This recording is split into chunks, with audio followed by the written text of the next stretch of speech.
Well done for thinking so carefully about the questions in your first self-assessment. Did you consult your notes? Were they helpful? I hope so. Now that you have done your first assessment, you can see how I have laid out this course.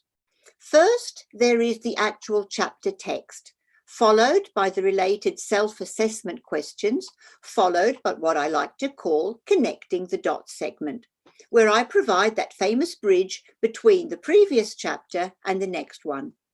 My idea is to provide you with a breakdown of some of the most important or perhaps tricky bits of what you have just read and introduce the topics of the next chapter.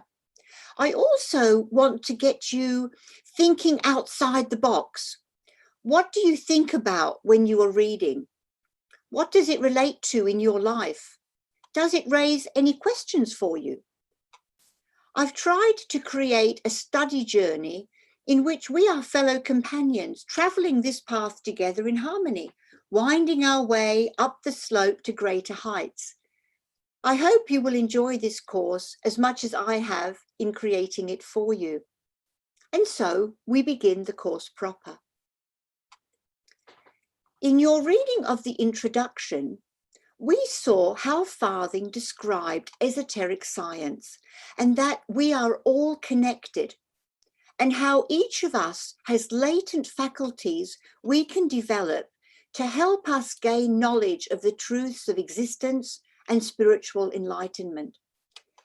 It is very clear that Madame Blavatsky must have been a remarkable woman, and not only for the times in which she lived.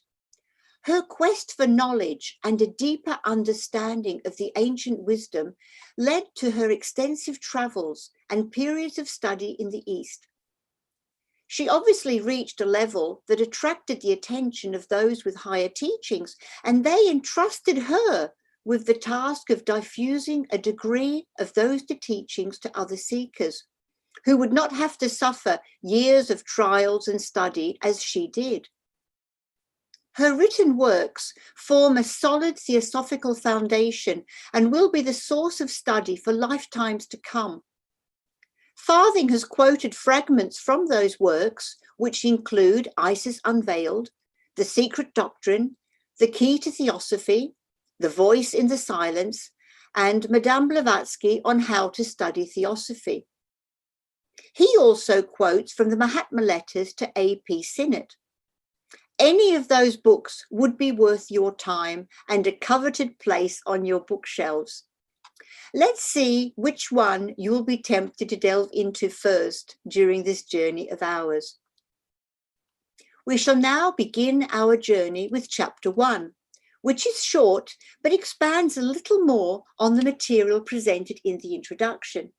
It provides a few signposts for the study of esoteric science.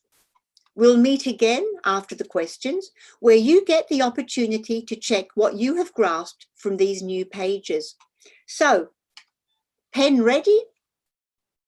Remember that the notes you take will always serve you well and help you along, but leave some space so that you can add to them as more information comes to light. So, my dear companion, let's go.